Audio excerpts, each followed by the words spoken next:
จักกันที่นั่นแหละนะศูนย์การเรียนรู้ของพระนิสิตและนักศึกษาแหล่งท่องเที่ยวนานมา1 ใน 10ที่ว่าใต้ฟ้าเมืองไทยมาเที่ยวล้านนาอย่าลืมแวะมาที่วัดพระสิงห์ท่านจะสุขใจยิ่งมาสู่เวียงพิงหรือเมืองเชียงใหม่ไหว้พระขอพรวัดพระสิงห์ยิ่งอุ่นใจจิตเบิกบานผ่องใสพ้นทุกข์พ้องภัยโชคชัยมากมี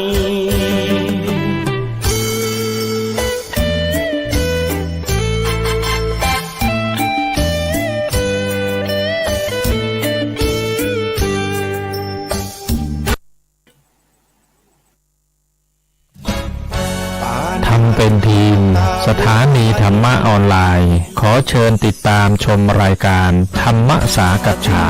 สนทนาธรรมตามการคุยทุกเรื่องทุกประเด็นเติมธรรมะให้หัวใจเติมอาหารใจเติมพลังใจให้ตนเองเป็นประจำทุกวันเวลา 20 นาฬิกาเป็นต้นไป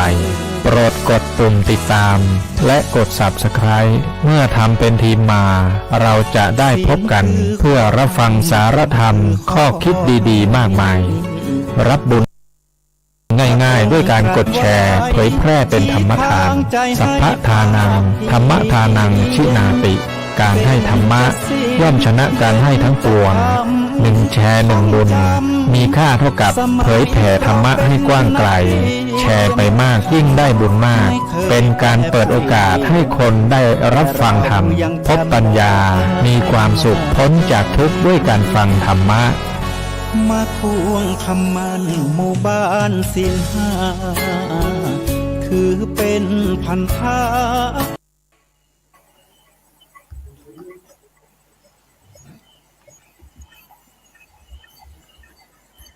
ถ้าจะอยู่ในโลกนี้อย่างมีสุขอย่าประยุกต์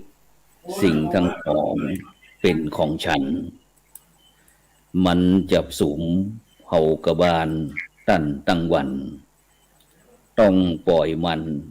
เป็นของมันอย่าผันมาเป็นของกูในอำนาจแห่งตัวกูมันจะดูให้คนบ้าคล้ายคนบ้าอย่างน้อยก็เขาเป็นนกเขาลาเข้าตำลามันคือว่ามันกูว่าของกูของอยู่ลำไป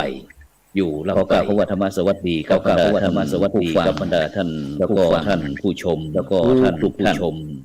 ทุกท่านที่กำลังติดตามช่องธรรมะเป็นทีมกลุ่มพระสงฆ์อุบาสกอุบาสิการ่วมกันเผยแผ่ธรรมะออนไลน์ทางช่องเป็นทีมแล้วก็สถานีวิทยุ FM คลื่น 104.50 เมกะเฮิรตซ์วัดไฟหินจังหวัดเชียงใหม่ไลฟ์สดทาง Facebook YouTube แล้วก็บรรดาท่านผู้ฟังท่านผู้ชมก็สามารถที่จะรับฟังรับชมก่อตั้งเฟซทำเป็นทีมเฟซ IDTO ทำเป็นทีมสากลซึ่งในค่ำคืนวันนี้ก็เป็นคืนวันอาทิตย์ที่26เดือนธันวาคมปีพุทธศักราช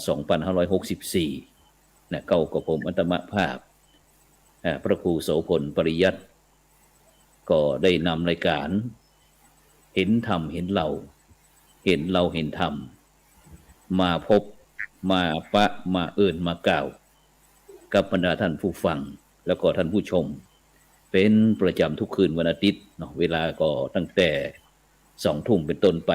จนถึงเวลาประมาณ3 ทุ่มหรือว่า20 นาฬิกาจนถึง21 นาฬิกาซึ่งทุกท่านก็สามารถคือการสนับสนุนโดยการกดติดตามกดไลค์กดแชร์เพื่อเป็นธรรมทานยิ่งแชร์นักก็ยิ่งได้บุญนักหรือว่าจะร่วมบริจาคเป็นสาธารณกุศลชื่อบัญชีนั้นก็ที่ตัวหนังสือวิ่งด้านล่างนี่เด้อออมบุญออมธรรมวันละบาททางธนาคารไทยพาณิชย์เลขที่บัญชีนั้นก็145244700-8ชื่อบัญชีนั้นก็พระไทยธรรมกิจพระมหาชันชัยพรหมประดิษฐ์ แล้วก็ท่านพระอาจารย์จตุรงค์ชูศรีนะซึ่งในค่ำคืนวันนี้ก็ในขณะนี้ก็เวลา20:00นะวันนี้ก็บรรดาพี่น้องคนไทยของเขาก็คงจะใจจดใจจ่อ น่าจ้องเจ็ดนะเพราะว่าวันนี้เป็นการแข่งขันอันฟุตบอล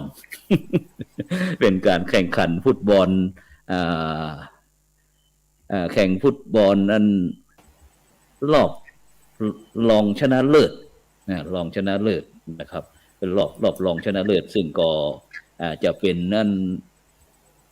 ระหว่างไทยกับเวียดนามแมตช์แรกนั้นก็ไทยนำไปชนะไป 2-0 แต่วันนี้นั้นก็พวกงูจะออกหัวออกก้อย บางคนก็อาจจะรับฟังตั้งรายการเห็นทำเห็นเราเป็นตัวตาข้างหนึ่งก็พอตั้งไงมือถือแอมข้างหนึ่งก็พอไปตั้งทีวี ตั้งช่อง7นะฉะนั้นก็เอาใจจ่วยนะเอาใจจ่วยซึ่งโดยเฉพาะบรรดาท่านผู้ฟังทั้งหลายวันนี้ก็ได้รับความเมตตาจากท่านหลวงพ่อพระมหาจิตรการอภิปุญโญเจ้าคณะอำเภอภูซางเจ้าอาวาสวัดสถานจะอำเภอภูซางจังหวัดพะเยาแล้วก็ที่อาทิตย์ก่อนนั้นก็ได้อูดค้างไว้อาทิตย์นี้ก็พอดีก็ว่างพอดีนะเพราะว่าฝนตกเจ้าเนาะที่พะเยาฝนตกเลยไม่ได้ไปไหนนะครับฉะนั้นก็ขอนมัสการพระอาจารย์ครับผมครับครับนิมนต์ท่านอาจารย์ได้ทักทายกับบรรดาท่านผู้ฟังท่านผู้ชมได้เลยครับผมครับก็ขอถวายความเคารพพระมหาเถรานุเถระ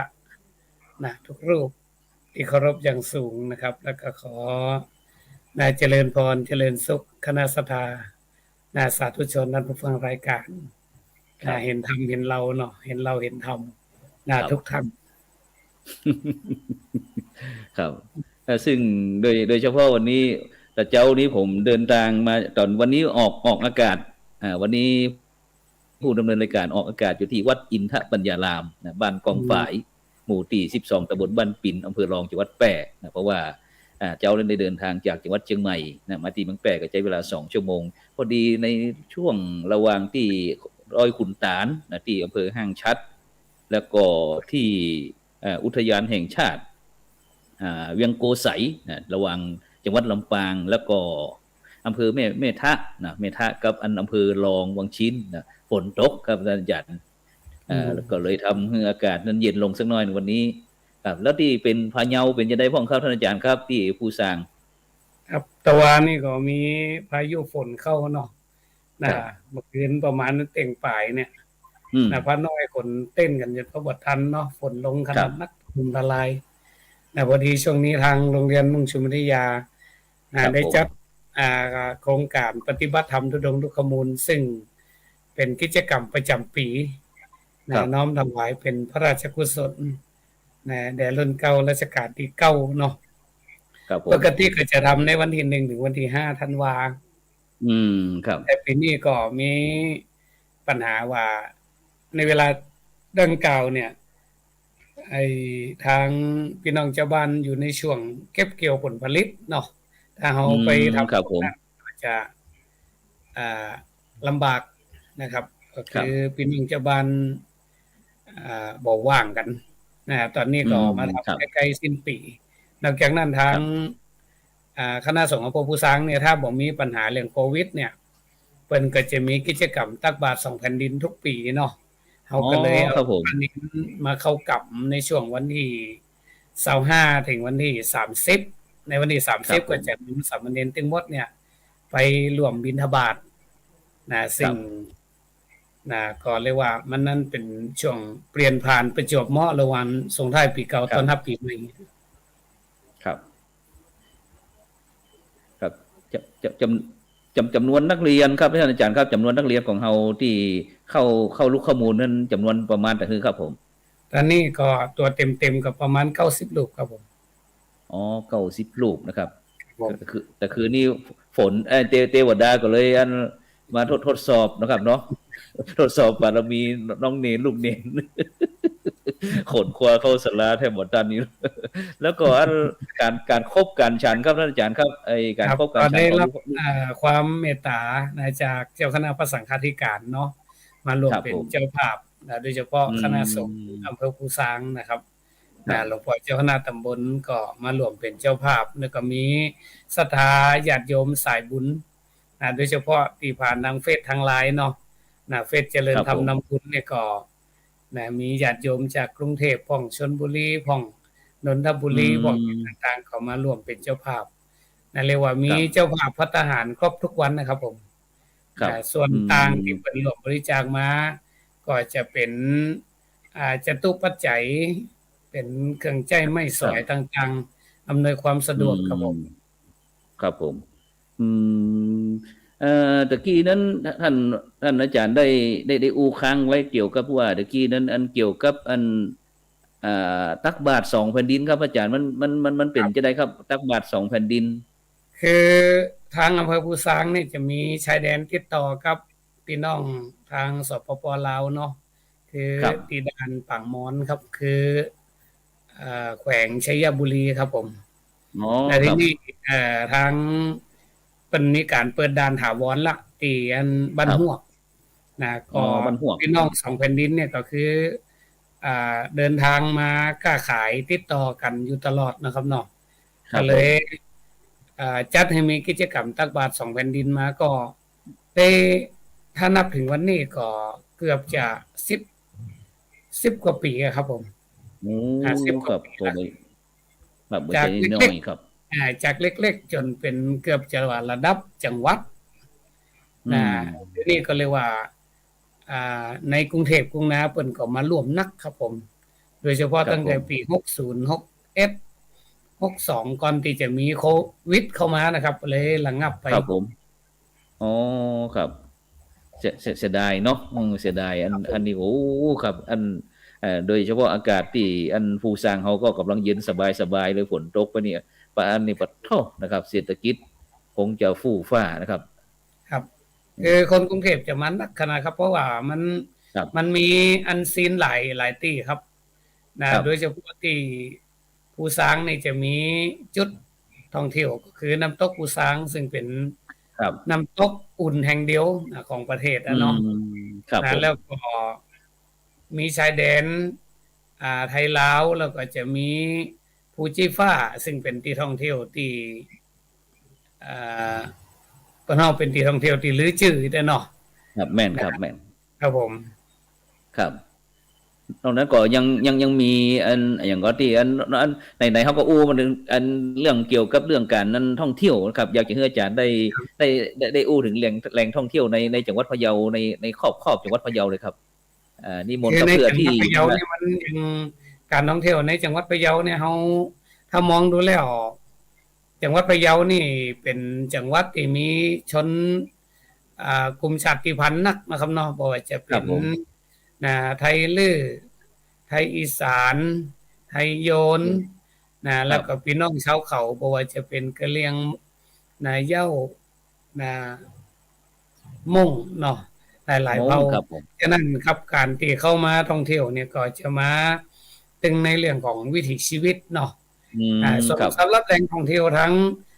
พระพุทธศาสนานี่ก็ค่อนข้างจะลือชื่ออย่างเฮามาที่ว่าต้องแวะไปที่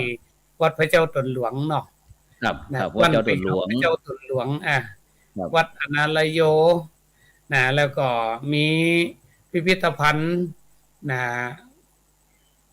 อย่างศูนย์หอธรรมนิทัศน์ก็ดีก็คือมีหลายๆที่สถานโบราณสถานก็ดีแล้วก็รวมถึงที่ท่องเที่ยวทางธรรมชาติเนาะมีเกือบทุกอำเภอครับผมในส่วนโดยเฉพาะกวานพะเยาเนาะขาดบ่ได้เนาะ ครับผม มีของฝากด้วยที่กวานพะเยา พวกปลาส้มพวกเนี่ยเนาะ ครับผม ครับผม แม่นครับ ที่ลือชื่อเนาะถ้าเป็นมาตั้งเชียงคำนี่จะเป็นกะละแมที่บ้านดอนใจนี่มีกะละแมโบราณอันนี้เรียกว่าติดระดับทำบัตตันนี่เด้อนะ โอ้ครับสาธุครับสุดยอดครับนอกจากนั้นท่านอาจารย์ครับที่ไอ้ทางผ่านที่เฮาจะไปตั้งของภูซางของเฮามีพระเจ้านั่งดินครับอาจารย์ครับ ครับผม ซึ่งเป็นปูชนียวัตถุเนาะที่ ครับ สำคัญที่สุดของอำเภอเชียงคำก็จะมีพระเจ้าหนังดินพระธาตุดอยคำนะครับเนาะ นะแล้ว ครับ วัดที่ว่าเป็นวัดของไทยใหญ่ก็คือวัดนันตารามที่ว่าเป็น ครับ แหล่งท่องเที่ยวที่คนส่วนใหญ่ไปกันนักครับผม ครับ ซึ่งเพราะว่าอันในช่วงแฮมโบกี้วันนะครับแฮมโบกี้วันนั้นก็จะมีช่วงส่งท้ายนะครับส่งท้ายปีเก่า ครับ ต้อนรับปีใหม่วันก่อนนั้นก็เป็นเวลี่คริสต์มาสนะครับ เป็นปีใหม่ของพี่น้องเจ้าคริดนะครับซึ่งก็คนไทยเขาก็ม่วนกันสันเล่าไปตัวเอง คือคนไทยเฮานี่เป็นผู้อุปนิสัยโดยส่วนเป็นคนที่ชอบสนุกเนาะ ครับ มีความสุขกับทุกโอกาสนะซึ่งว่าเป็นคุณลักษณะที่ดีที่คนต่างชาติเป็นยกย่องคนไทยเฮาว่า The Land of Smile คือสยามเมืองยิ้ม คนไทยเป็นคนที่ยิ้มง่าย ใจดี นะใจถึงพึงได้ ครับ นะดังนั้นอาจจะด้วยการหล่อหลอมทั้งด้านศาสนาวัฒนธรรมประเพณีเนาะโดยเฉพาะ ครับ ตั้งเหนือเอาเนี่ยค่อนข้างจะมีเมืองเชียงใหม่เนาะเมืองเชียงใหม่เป็น ครับ ต้นแบบเป็นราชธานีหลัก ก็ ครับ ค่อนข้างจะทำให้คนเหนือเนี่ย เป็นคนที่เขาโอภาษาง่ายๆก็คือเป็นคนจิตใจดีเนาะยิ้มแย้มแจ่มใสแล้วก็เป็นมิตร อืม ทำให้นักท่องเที่ยวที่เพิ่นเดินทางมาเนี่ยประทับใจแม้แต่ ครับ ในประเทศไทยด้วยกันเนี่ยก็จะนิยมมาแอวทางภาคเหนือนะอย่างที่พะเยาก็เหมือนกันนะถ้าไปมาแล้วก็เรียกว่า ตึงบ่ลืม ครับ ครับ หมายความว่าภาคอื่นเนี่ยถ้าบอกว่าจะเป็นภาคใต้ภาคกลางภาคอีสานเนี่ยมันชอบนะครับ ชอบมาแต่สมัยก่อนนั้นที่สมัยที่เฮียนนั้นมจรนะครับเขาเป็นศิษย์เก่ามหาวิทยาลัยมหาจุฬาลงกรณราชวิทยาลัยนะครับวิเขตเชียงใหม่ พอภาคอื่นน่ะเป็นภาคเนรมันถึงอยากจะมาเชียงใหม่จะมากันเดียวนะครับ โอ้ขึ้นมาขอเวลาลูกพระลูกเนรเนี่ยครับเข้ามาในเมืองเชียงใหม่ก็อยากเข้ามาหาอย่างที่ผมเคยอยู่กับหลวงปู่นะครับหลวงปู่หนูทวโรนะครับพระธรรมสิทธาจารย์เพิ่นก็จะเข้ามาเอาจดหมายจากหลวงพ่อเจ้าคณะจังหวัดพ่องเจ้าคณะอำเภอพ่องต่างๆนั้น เข้ามาขอที่อยู่นะครับเพิ่นชอบนะครับชอบแท้ๆนะครับฉะนั้นเฮาย้อนไปอันนี้หน่อยครับท่านอาจารย์ครับจะในช่วงส่งท้ายปีเก่าต้อนรับปีใหม่ซึ่งความจริงแล้วถ้าจะฮีตประเพณีทั้งพื้นบ้านล้านนาเฮาก็บ่มีเนาะมีก็อาจารย์มีก็ คือบ้านเรานี่อืม จะมีวัฒนธรรมเป็นตัวชูโรงนะครับเนาะ ครับผ คือ ม ในช่วงหลังจากหยี่เป็งแล้วไอ้เนาะ นะเขาก็จะมีประเพณีตานข้าวใหม่ ครับผม ประเพณีตานข้าวใหม่เสร็จประเพณีตานข้าวใหม่แล้วมันก็จะต่อเนื่อง ถ้าเป็นพี่น้องลือไทยลือเนี่ยเพิ่นก็จะมีการตั้งธรรมครับผมเลย ครับผม ตั้งธรรมในช่วงฤดูหนาวนี่นะครับผม แล้วก็ถ้าเป็นพระสงฆ์องค์เจ้าเขาก็จะเริ่มมีการเข้ากำลูกขมูลเข้าปริวาสนะครับเนาะคือมันจะเป็นช่วงที่ปลายฝนต้นหนาว ครับ ช่วงนี้อากาศดีเหมาะสำหรับการท่องเที่ยวเนาะถ้าเราบ่มีปัญหาโควิดนี่ก็เรียกว่าพะเยาก็ดีเชียงรายเชียงใหม่ลำพูนแปรน่านนี่นักท่องเที่ยวเพิ่นถึงมาเพราะว่ามันมีความหลากหลายเนาะด้านวัฒนธรรมประเพณีแล้วก็มีสินค้าที่หรือชื่ออยู่หลายที่ดังนั้นบ่ว่าจะเป็นเชียงรายพะเยาเชียงใหม่ลำพูนลำปางอย่างต่างๆเนี่ยก็จะมี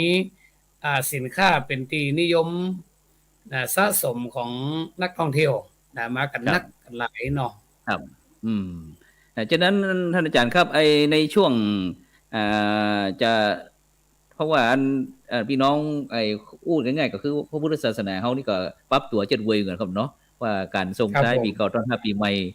ซึ่งเฮาก็มีนโยบายในการที่จะส่งเสริมการท่องเที่ยวนะครับส่งเสริมการท่องเที่ยวก็เลยมีการนั้นอาจจะมีการสวดมนต์ข้ามปีพ่องนี่นะครับเนาะสวดอิติปิโส108พ่องอย่างต่างๆแล้วนี่ครับทำปีนี้ที่วัดสถานของเฮาครับท่านอาจารย์ครับจะมีกิจกรรมอย่างพ่องก่อครับคือทางวัดสถานปีนี้ก็มีอยู่2กิจกรรมใหญ่ๆเนาะ1ก็คือกิจกรรม สวดมนต์ข้ามปีซึ่งทำมาทุกปีครับนะทำมาทุกปีก็มีพี่น้องชาวบ้านมาร่วมสวดมนต์กันเนี่ยนะประมาณ5 60 70 80คนเนาะบางปีก็เป็นร้อยนะแล้วก็โครงการกิจกรรมที่2ก็คือมีการสืบชะตาหลวงนะเนื่องจากว่าเขาถือว่าการเป็นการเปลี่ยนผ่านพศเนาะแต่พี่น้องชาวบ้านหลายท่านหลายคนก็เพิ่นก็เดินทางปิกบ้านผ่องเดินทางไปกล้าไปขายผ่องอย่างต่างๆเนี่ยนะรวมถึงพี่น้องชาวบ้านที่เพิ่นอยู่บ่ไข่ม่วนกินบ่ไข่หวานนี่เด้อนะเฮาก็เลยจัดให้มีสืบชะตาหลวงเพื่อเป็นขวัญกำลังใจให้กับพี่น้องชาวบ้านอย่างน้อยก็ส่งท้ายปีเก่าเรื่องหลายๆเนี่ยมันผ่านไปพร้อมกับปีเก่าเห็นเนาะตอนรับปีใหม่ก็ขอให้สิ่งที่เป็นสิริเป็นมงคลเนี่ยเข้ามาสู่ชีวิตให้มุ่งมั่นที่จะก้าวต่อไปครับผมครับผมฉะนั้นก็ยังมีกิจกรรมอยู่นะครับในการส่งท้ายพอดีนะครับอันเฮามีท่านอาจารย์พระครูซึ่งก็เป็นสหธรรมนะครับเปิ่นได้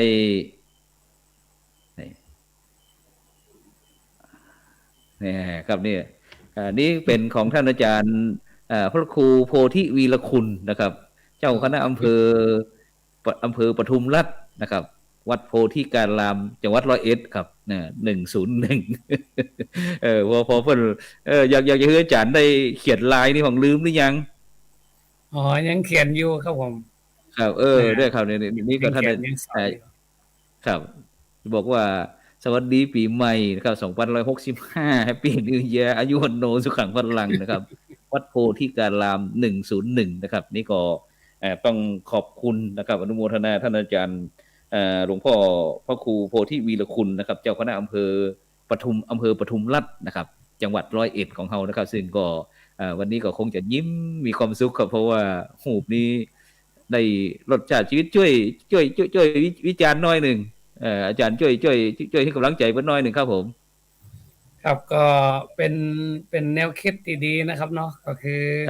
คำว่าอายุวันโนสุขังพลังเนี่ยอย่างที่เป็นสื่อออกมาเนี่ยก็คือเป็นการให้จบให้ปอนกับศรัทธาญาติโยมโดยเฉพาะพุทธศาสนิกชนเนี่ยให้มีความสุขกับและให้ได้รับปอนปีใหม่เนาะนะซึ่งคุณธรรมทั้ง4ข้อเนี่ยถือว่าเป็นสิ่งอันพึงปรารถนานะสิ่งอยู่ในบทอนุโมทนาวิธีของพระสงฆ์ของเจ้าเฮาแต่ว่าศรัทธาญาติโยมทุกท่านอยากจะมีอายุวันนะสุขภละเฮาก็จะต้องไปดูว่าเหตุหรือว่าจะทำให้เฮาได้อายุวันนะสุขภละนั่นน่ะมันอยู่ในคาถาเนาะนะอย่างในบทสัพพิติโยนั่นน่ะมันว่าอภิวาทนาสีลิสานิจังวุฒาปัจจยิโนจัตตาโลธรรมาวัฏันติอายุวันโนสุขังพลังคุณธรรม4ข้อคืออายุวันนะสุขภละนั่นจะเจริญแก่บุคคลที่มีปกติกราบไหว้บุคคลที่มีความอ่อนน้อมถ่อมตนต่อผู้หลักผู้ใหญ่ในตระกูลเนาะดังนั้นเฮาอยากจะได้คุณธรรมถึง4ข้อเนี่ยนะเฮาจะต้องประพฤติปฏิบัติตนนะเพิ่นว่า1ก็ต้องมีปกติกราบไหว้ถ้าว่าทำไมต้องปกติกราบไหว้คือคนที่รู้จักกราบไหว้เนี่ยมันเป็นคนที่ว่าพร้อมที่จะรับเอาสิ่งดีๆอย่างเฮาไหว้เขาปุ๊บเนี่ยท่านอาจารย์เขาจะได้รับพรทันทีเนาะไหว้ปุ๊บครับผมพรนี่นะฉะนั้นคนที่รู้จักกราบจักไหว้เนี่ยบ่ว่าจะอยู่ในสายงานใดเนี่ยก็จะเป็นที่นิยมชมชอบถ้าทำงานกับเจ้านายก็ฮักทำงานกับผู้ใหญ่ก็ฮักแม้แต่ว่าในครอบครัวถ้ารู้จักกราบจักไหว้กันเนี่ยครัวก็มีสุขอย่างที่เฮาว่าเนาะอย่างผัวเมียอยู่ด้วยกันเนี่ยถ้าผัวบ่นับถือเมียเขาเต็มเมียก็เสี่ยงถ้าเมียบ่นับถือผัวเข้ากล่องเปียงหัวท้องกล่องเปียงหัวก็เสี่ยงนั่นหมายความว่าการเคารพกราบไหว้กันเนี่ยมันทำให้เกิดอายุก็คือความเพิ่นเฮาว่าจะได้ความเป็นอยู่อายุนี่หมายถึงความเป็นอยู่เนาะที่ยั่งยืนนะยั่งยืน คืออยู่ม่วนกินหวานอยู่หวานต้านม่วนเนาะ ครับ วันหน้านี่เป็นเรื่องของความงดงามด้านอิริยาบถด้านอ่าปฏิสัมพันธ์อย่างต่างๆเนี่ยผิวพรรณอย่างต่างๆเนี่ยอย่างวันหน้าเนาะสุขะก็คือตึงสุขกายสบายใจพละก็คือพลังซึ่งเป็นห้องว่าพลังของชีวิตนั่นน่ะมันจะสมบูรณ์อยู่ในบุคคลที่รู้จักกราบจักไหว้เป็นห้องว่าแค่กราบแค่ไหว้ก็ได้บุญ ครับสาธุครับผม ครับผม ครับฉะนั้นบรรดาท่านผู้ฟังในขณะนี้ก็กำลังติดตามกับรายการเห็นธรรมเห็นเราเห็นเราเห็นธรรมเนาะตั้งช่องทำเป็นทีมนะกลุ่มพระสงฆ์อุบาสกอุบาสิการ่วมกันเผยแผ่ธรรมะออนไลน์นะตั้งช่องเป็นทีมแล้วก็สถานีวิทยุ FM นะขึ้น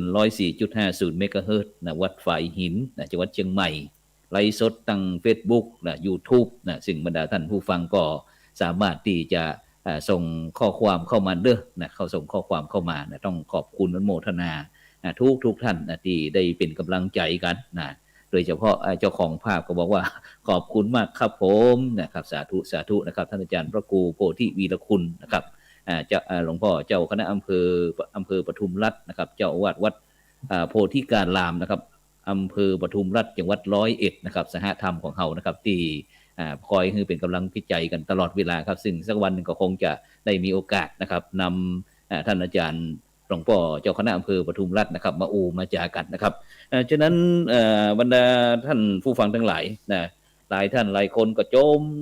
มกันนะในยุคสมัยกวนนะครับท่านอาจารย์ครับไป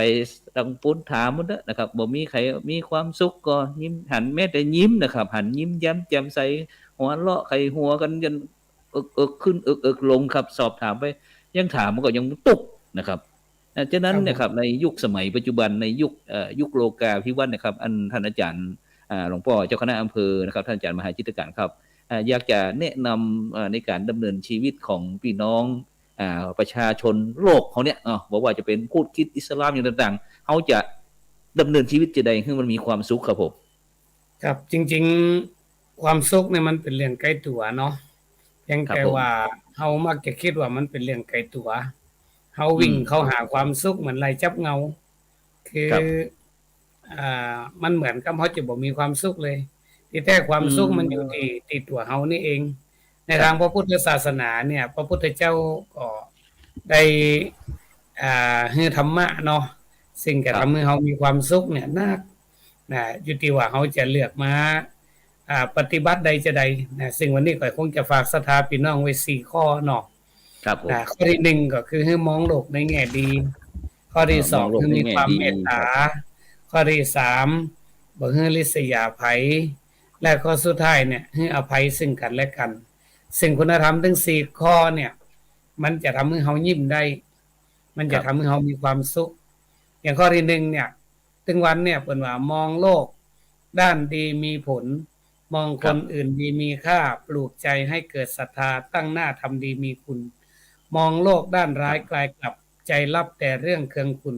ชีพวุ่นวายแท้แน่คุณอย่าปล่อยใจคุณเลยเรานั่นหมายความว่าถ้าเฮามองดีมองกันในแง่ดีเนี่ย100คนก็ดี100อย่าง1,000คนก็ดี1,000อย่างนะอย่างที่เพิ่นติดตลกเนาะแต่ว่าเวลาเฮาจะมีแฟนเนี่ยถ้าเกิดว่าเฮาได้แฟนสักคนหนึ่งเนี่ยแฟนของเฮาเป็นคนอ้วนถ้าเฮามองในแง่ดีเฮาก็บอกว่านี่แหละลักษณะคนมีอันจะกินถ้าเฮาได้แฟนผอมถ้ามองในแง่ดีก็บอกว่านี่แหละลักษณะดีบ่มีโรคเพราะคนผอมมักเป็นคนมีโรคน้อยเนาะถ้าเกิดเฮาได้แฟนหัวล้านเฮาก็บอกว่านี่แหละนะลักษณะเจ้าทรัพย์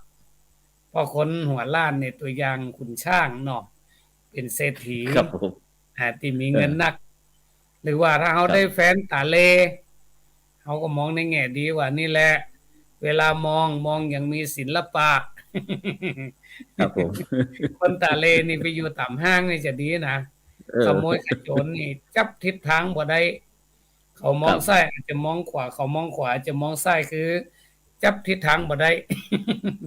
ได้แฟนขาเป๋เขาก็มองว่า เวลาเดินอย่างกับหงเหิน สูงต่ำดูแล้วมีศิลปะ ถ้าได้แฟนดำก็บอกว่านี่แหละคมเข้มไม่ตกสีถ้าได้แฟนขาวบอกว่าดูสะอาดดีนะดูแล้วสดใสสบายใจเนาะก็คือการมองกันในแง่ดีเนี่ย มันทำให้เราซึมซับเอาสิ่งดีๆของกันและกันมานะครับในการอยู่ด้วยกันส่วนใหญ่เขาจะมองไล่อาจารย์คือโดยนิสัยแม่นโทษคนอื่นมองเห็นเช่นภูเขาโทษของเรามองเห็นเท่าเส้นขนกลิ่นคนอื่นเหม็นเบื่อสุดเหลือทนกลิ่นของตนถึงจะเหม็นไม่เป็นไรคือโดยธรรมชาติมนุษย์เขาเนี่ยมักจะมองไล่ดังนั้นถ้าอยากจะมีความสุขเขาต้องมองดีแล้วมองโลกในแง่ดีครับข้อที่สองมีความเมตตาคำว่าเมตตาเนี่ยมันมีอานิสงส์นักในทางพุทธศาสนาบอกว่าคนไหนที่เจริญเมตตาพรหมวิหารเนี่ยจะมีอานิสงส์ถึง11ข้อเนาะสุขังสุปฏิรับก็เป็นสุขสุขังปฏิพุชชติตื่นก็เป็นสุขณปาปินังณสุปินังณปาปังอะไรอย่างเงี้ยณสุปินังปัสสติคือบ่ฝันไล่ตื่นตกใจอันนี้ข้อที่3แล้วเนาะข้อที่4ปิโยมนุษย์สานังเป็นที่ฮักของคนทั้งหลายปิโยอมนุษย์สานังเป็นที่ฮักของอมนุษย์ทั้งหลาย5ข้อล่ะนะเทวดาลักขันติเทวดาก็ปกป้องคุ้มครองเนาะข้อที่6ข้อที่7ไอ้หยังไฟยาพิษหอกดาบภัยต่างๆเนี่ยบ่มากล้ำก่ายบ่มาทำลายเนาะอาวุธอย่างต่างๆข้อต่อมาก็คือผิวพรรณพุทธผ่องใสใบหน้าเนี่ยดูแล้วผ่องใสเพราะเจริญเมตตาเป็นอารมณ์เนาะสมาธิก็เกิดขึ้นได้เร็วจะเจริญสมาธิอย่างก็เกิดขึ้นได้ง่ายเพราะว่ามันบ่มีกรรมมาเกณฑ์เวรมาทวงเนาะซึ่งเป็นไหลพอแต่มันมี11ข้อถ้าบ่ได้บรรลุธรรมข้อสุดท้ายยังบอกว่าอาจจะได้ไปอยู่ในพรหมโลกพุ่นน่ะเนาะครับผมนั่นหมายความว่าคนที่มีเมตตาเป็นบ้านเนี่ยคือมีเมตตาเป็นเจ้าเรือนเนี่ยอยู่กับคนปราณีอยู่กับผีรักษาอยู่กับเทวดาคุ้มครองป้องภัยเนาะฉะนั้นข้อที่2เอากันเลยว่าถ้าท่านอยากมีความสุขเนี่ยให้เจริญเมตตาปรารถนาอยากจะให้ทุกคนมีความสุขเหมือนกับอันหลวงพ่อพุทธทาสเป็นว่าน่ะอยากให้ความรักกับคนทั้งโลกอยากให้โชคกับคนทั้งล่าอยากให้รอยยิ้มลบคราบน้ำตาอยากให้ชีวากับทุกคนบนแผ่นดินนั่นหมายความว่าถ้าจิตใจเฮามีเมตตาปุ๊บเนี่ยบ่ต้องไปอู้เรื่องศาสนาหยังละบ่ว่าจะเป็นพุทธเป็นคริสต์เป็นอิสลามเมื่อกายกรรมการกระทำประกอบด้วยเมตตาวจีกรรมการอู้การจาประกอบด้วยเมตตามโนกรรมมีแต่ความคิดในใจประกอบด้วยเมตตาเฮาก็จะมีความรักความปรารถนาดีต่อกันบ่ทำร้ายกันแน่นอนครับซึ่งในปัจจุบันนี้นะครับซึ่งเขาก็จะหันว่าในโดยเฉพาะบอดที่ไกลที่ไหนครับเอาประเทศไทยเขานะครับเขาจะหันว่าในปัจจุบันนี้บอกว่าจะเป็นพวกอุ้ยแม่อุ้ยตึงขอบตึงขวาตึงคนหนุ่มคนสาวนะครับอย่างวันก่อนนะครับออกทีวีนะครับออกทีวีนั้นโดยการที่มีแฟนจับแฟนไปขังไว้ไปขังไว้แล้วก็ทำร้ายร่างกายพ่องนะครับซึ่งสิ่งเหล่านี้ครับที่มันเกิดขึ้นนะครับเพราะว่าทั้งที่คนไทยเรานี่ก็ถือว่ามีหลักธรรมอย่างที่ท่านอาจารย์หลวงพ่อพระมหาจิตรการพิพุญโญได้อู้ไปนะครับว่าเรื่องโดยเฉพาะนะครับเรื่องความที่เป็นอย่างที่หลวงพ่อพุทธทาสว่าตัวกูของกูอย่างเหมือนกับนกเขา มันเลยเกิดทำให้บอกว่าจะเป็นเรื่องความโลภความโกรธความหลงเข้ามาชีปะทะต่างๆนะครับฉะนั้นเขาจะเนี่ยจะได้ดีครับอันที่จะพอจะเป็นที่พึ่งของสังคมในปัจจุบันเพราะว่าในปัจจุบันนี้พี่น้องโดยเฉพาะคนไทยของเขาเนี่ยเอาใกล้เขานี่ตุกครับตุกมากๆนะครับรออย่างเดียวรอไว้บ่ได้เพิ่นจะเกิดเขาต้องหันมาทบทวนนะหลักธรรมคำสอนทางพระพุทธศาสนาเพราะที่ผ่านมาเนี่ยบางครั้งเขาละเลยเขาบ่ใส่ใจเขาบ่สนใจแล้วเขาก็บ่เหมือนกับเขามียาดีแต่เขาบ่กินเขามีอาหารอร่อยอาหารดีแต่เขาบ่กินนะซึ่งยังที่โอ้กันมาตะเกียบ่ว่าจะเป็นมองโลกในแง่ดีมีความเมตตาบริษยาอภัยให้อภัยซึ่งกันและกันเป็นสิ่งที่เฮาทำได้อยู่แล้วนะยังข้อที่3เนี่ยหันเปิ้นมีจะไปไขได้หันเปิ้นอยากไล่จะไปดูแฟนเนาะนะนี่เป็นภาษิตล้านนาเฮาเนี่ยแต่คนเฮาเนี่ยมันบ่จะนั่นครับผมคือมันมีความอิจฉาริษยากันเมื่อมีความอิจฉาริษยากันปุ๊บเนี่ยมันเป็นเรื่องของความบ่เมตตาตัวเก่าครับนะว่าไม่พอใจในสิ่งที่ตนเองมีไม่ยินดีในสิ่งที่ตนเองได้มันก็เลยเกิดความตุกข์นะฉะนั้นเขาต้องเปลี่ยนแนวคิดใหม่ว่าพอใจในสิ่งที่ตนเองมียินดีในสิ่งที่ตนเองได้ดีกว่าทุรนทุรายในสิ่งที่ตนเองอยากเนาะคือคนเฮาเนี่ยถ้าเฮารู้จักสันตุสันโดษเนี่ยสันโดษในของที่เฮามีเนี่ยมันก็จะบ่อิจฉาไผเนาะครับคือเป็นอย่างที่เฮาเป็นนั่นเนาะนะเฮาบ่จำเป็นต้องเหมือนไผแต่เป็นอย่างที่เฮาเป็นโดยที่เฮาบ่ต้องไปอิจฉาริษยาไผแล้วก็ประการสุดท้ายที่ทำให้คนเฮามีความสุขก็คือการรู้จักให้อภัยเพราะการทำผิดมันเป็นเรื่องของคนแต่การให้อภัยนั้นเป็นนิสัยของเทวดาดังนั้นแต่พี่น้องชาวพุทธเฮาเนี่ยแทนที่เขาจะฮื้อทานรักษาศีลอย่างเดียวเนี่ยเขาต้องเริ่มมาศึกษาพระธรรมคำสอนตัวเองพระพุทธเจ้าบอกว่ากาเลนะธรรมัสสวนังการฟังธรรมตามการเอตัมมัคคะมุตตมังเป็นมงคลอันสูงสุดมันเป็นมงคลกับตรงเนี้ยตรงที่เฮาเข้าใจพระธรรมคำสอนแล้วเฮาเอามาเป็นข้อวัดปฏิบัตินะครับครับอ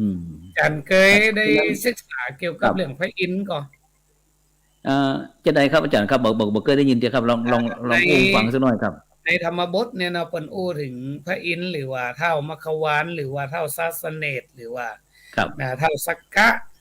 ซึ่งในพระคัมภีร์ธรรมบทน่ะเนาะแต่พระพุทธเจ้าเนี่ยเปิ้นได้อู้ถึงเรื่องมีกษัตริย์องค์หนึ่งเนี่ยชื่อมหาลิเนี่ยเนาะเท่าฤทธิ์สวีในชื่อมหาลิเนี่ยมาถามพระพุทธเจ้ายกย่องพระอินทร์ว่ามีความรู้ความสามารถอย่างนี้อย่างนั่นมากมายเนี่ยพระพุทธองค์นี่เคยหันพระอินทร์ก่อพระพุทธองค์ก็บอกว่านอกจากจะเคยเห็นแล้วเนี่ยพระพุทธองค์ยังรู้เลยว่าปฏิบัติจะใดถึงได้เกิดมาเป็นพระอินทร์ครับแล้วพระพุทธองค์ก็เอาเรื่องวัตตบท7ประการมาแสดงวัตตบท7ประการนั้นเปิ้นฮ้องว่าข้อปฏิบัติ7อย่างถ้าบุคคลใดประพฤติปฏิบัติคนนั้นจะได้เกิดเป็นพระอินทร์ครับครับสาธุครับนี่ฉะนั้นบรรดาท่านผู้ฟังเด้อมีอย่างที่ อยากจะสอบถามนะครับหลวงพ่อพระมหาจิตรการอภิปุญโญนะครับเจ้าคณะอำเภอภูซางนะครับเจ้าอาวาสวัดสถานนะครับแล้วก็ผู้อำนวยการโรงเรียนวัดม่วงชุมวิทยาโดยพ่วงแห่งตำแหน่งหนึ่งเพราะว่าในตอนนี้ก็กำลังงานเข้าลูกขมูลปลาลูกเนนแต่คือนั้นฝนหาแก้วเทวดาได้ช่วยสงสัยกว่าพระน้อยฮ้อนก็เลยเอาน้ำมาพรมน้ำทิพย์มาพรมนะครับซึ่งโดยเฉพาะนะครับท่านอาจารย์ครับที่สิ่งที่การศึกษาของพี่น้องคนไทยของเราในปัจจุบันนะครับมันผมว่า มันจะหลงตั้งหลงประเด็นก็ครับท่านอาจารย์ครับที่ทำให้ทั้งที่ว่าพระพุทธศาสนาเขาเป็นศาสนาแห่งสัจจะความจริงนะครับแต่รู้สึกว่าเขายังหลงทางหลงประเด็นกันอยู่นะครับเนาะอันบางเตี่ยมันบอกมาถึงจุดหมายปลายทางสักกับแวะข้างต่างอย่างครับอันตรงนี้มันจะเนี่ยจะได้ดีเพราะว่าคือจริงๆแล้วครับคือในทางพุทธศาสนาเนี่ยอันนี้ก็ของกูอ่ะครับครับคือในทางพระพุทธศาสนาแล้วเนี่ยพระพุทธองค์เนี่ยเปิ่นก็สอนให้เจ้าพุทธเฮาเนี่ยเนาะใจสติใจปัญญาในการควบคุมทวารทั้ง6เนาะตาหูจมูกลิ้นกายใจเนาะคือใจปัญญาที่ไหนมีศรัทธาต้องมีปัญญากำกับอยู่ตลอดครับผมที่นี่เขาต้องมาบอกว่าปัญญามันจะเกิดจากอันหยังพ้องปัญญามันจะเกิด1สุตตะมยปัญญา2อินตะมยปัญญา3ภาวนามยปัญญาก็ต้องวกมาถามว่าพี่น้องเฮาเนี่ยเจ้าพุทธเฮาเนี่ยเข้าถึงการพัฒนา3ด้านนี่ก่อนเนาะ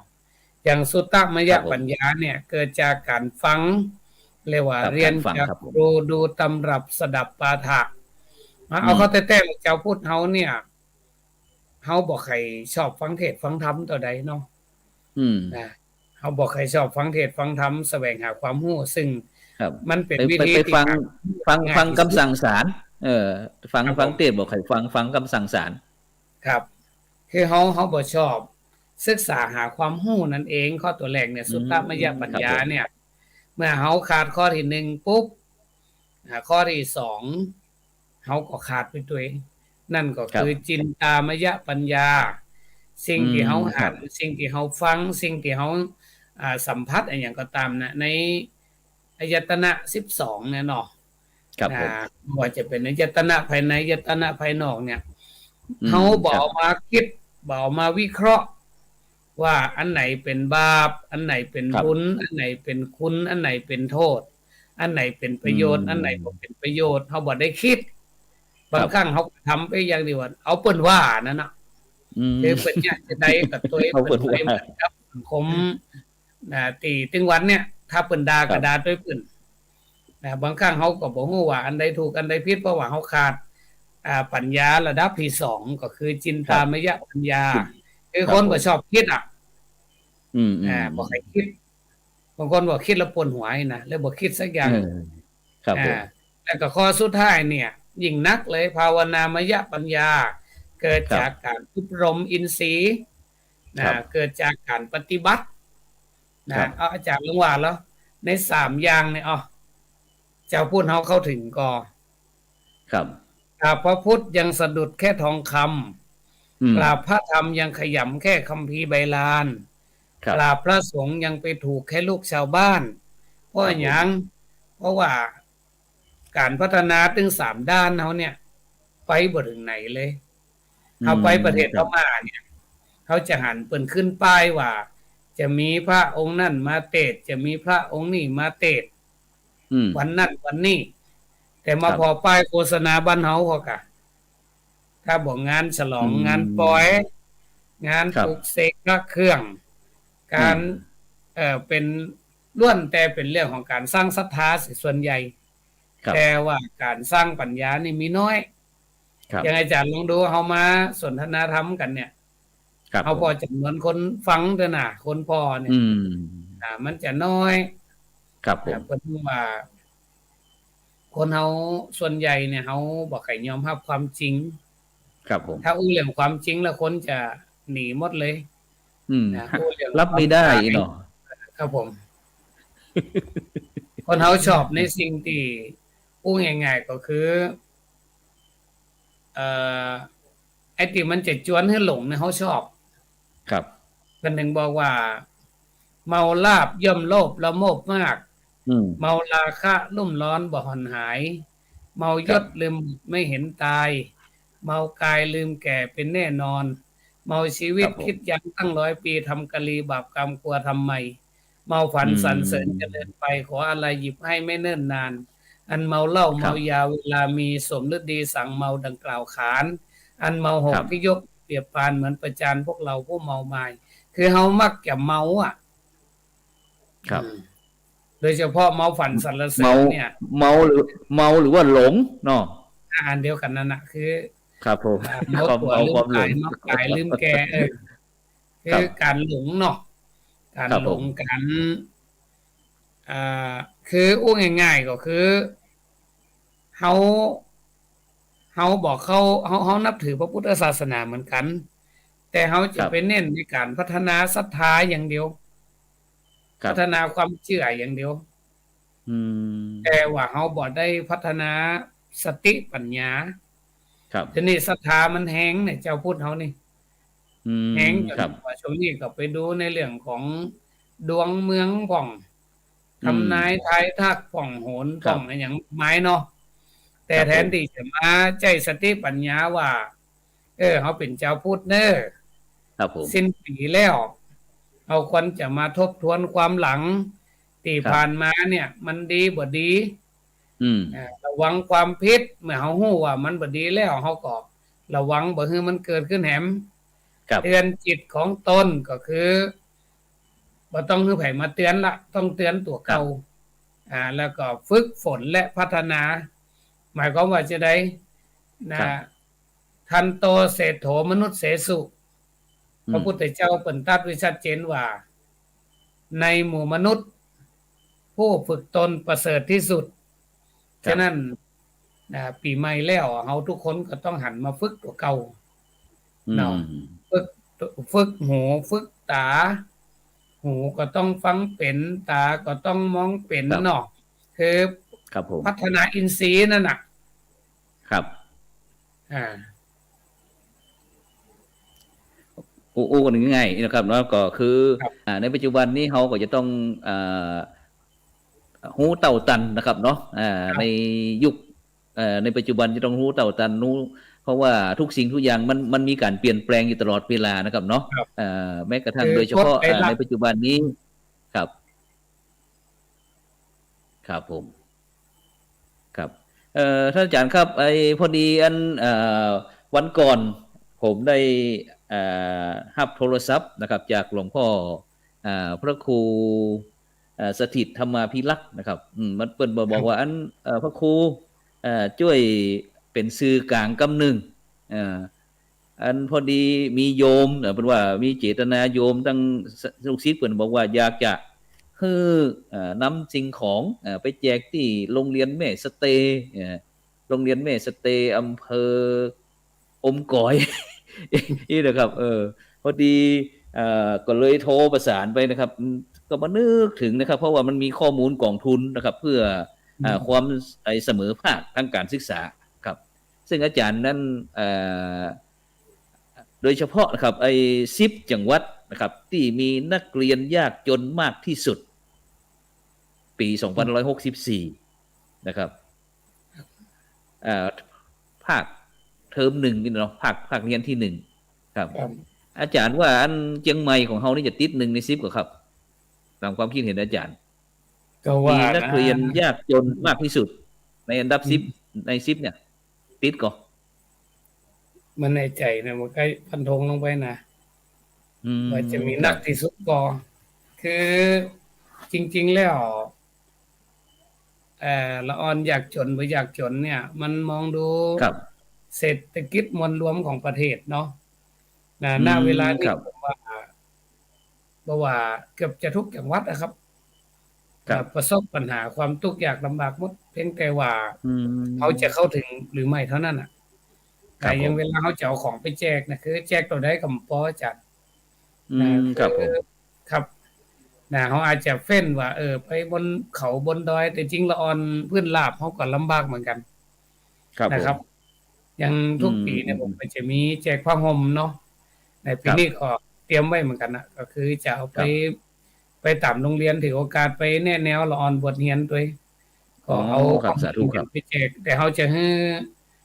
จันป .6 จันม .3 จันป .6 จันม .3 นี่คือเอาไปทุกปีละออนมันก็จะได้ทุกคนมันเลื่อนมาเรื่อยๆเนาะแต่เราจะให้ทุกคนในโรงเรียนเนี่ยเขางบบ่พอ ครับ งบปปเขาก็จะให้ยังผมไปแนวเนี่ยนะโรงเรียนหนึ่งบางทีเปิ่นมีนอนจันทร์ม.6 20 คนเขาก็มอบให้ไปหมดเลย ซึ่งสิ่งที่เราได้รับบางครั้งมันเป็นเรื่องที่เขานึกบ่ถึงเหมือนกันบางทีเราออนมาเล่าให้ฟังว่าท่านพระอาจารย์เอาผ้าห่มมาแจกผมเนี่ย ผมตุ่มผ้าห่มเก่ามาเป็น 5-6 ปีละนี่นะคือผ้าห่มพุทธอย่างคือเฮาบ่หันน่ะครับผมความทุกข์ความยากเนี่ยมันมือแหวมาอวดเนาะมันฮู้อยู่ภายในอย่างที่เฮาว่าเนี่ยนะตุกบ่ได้กินบ่มีไผตามไฟส่องต้องตุกบ่ได้นุ่งได้ย่องพี่น้องดูแคลนเฮาก็จะมองสิ่งที่หันอย่างเดียวแต่ว่าลึกๆแล้วเนี่ยเฮาบ่ฮู้ว่ามีเด็กเยาวชนเนี่ยนักที่ขาดทุนทรัพย์เนาะปีนี้ก็วันเด็กก็คงจะเป็นลักษณะแจกของนะครับผมเพื่อทุนการศึกษาครับผมฉะนั้นก็บรรดาท่านผู้ฟังท่านผู้ชมเด้อท่านที่กำลังติดตามรายการเห็นธรรมเห็นเราเห็นธรรมนะซึ่งวันนี้ก็ได้รับความเมตตาจากหลวงพ่อพระมหาจิตรการอภิปุญโญนะเจ้าคณะอำเภอภูซางเจ้าอาวาสวัดสถานนะผู้อำนวยการโรงเรียนม่วงชุมวิทยานะที่เปิ่นได้เมตตานะมา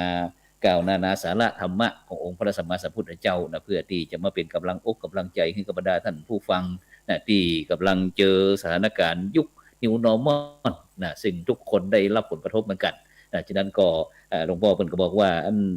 ทุกๆปีเปิ่นก็จะมีการไปนำสิ่งของบอกว่าจะเป็นผ้าห่มก็หรือว่าทุนการศึกษาก็ไปมอบให้กับลูกๆนักเรียนที่ตามโรงเรียนที่เป้าหมายต่างๆนะฉะนั้นก็บรรดาท่านผู้ฟังท่านผู้ชมที่ต้องการจะร่วมเด้อนะร่วมบุญร่วมกุศลกับหลวงพ่อก็089นะ2669986นะซึ่งก็สามารถที่จะโทรร่วมอนุโมทนาร่วมบุญร่วมกุศลก็เปิ้นได้เพราะว่าหลวงพ่อนั้นก็เป็นผู้อำนวยการโรงเรียนนะเป็นโรงเรียนกินนอนนะซึ่งก็เป็นแนวความคิดนะของพระสงฆ์นักพัฒนารุ่นใหม่เหมือนกันที่ได้มีการที่เคยฟังบอกว่าการที่จัดการศึกษาโรงเรียนภาคปริยัติธรรมแผนกสามัญเนี่ยสมัยก่อนนั้นก็คือพระเนนเถรน้อยไปอยู่ตามสถานที่ต่างๆพ่องในวัดนั้นวัดนี้วัดนั้น2รูปวัดนี้3รูปแยกย้ายกันไปแต่ในปัจจุบันนี้หลวงพ่อเปิ้นได้จัดเป็นโรงเรียนกินนอนนี่เนาะโรงเรียนประจำโรงเรียนประจำนะซึ่งก็ไ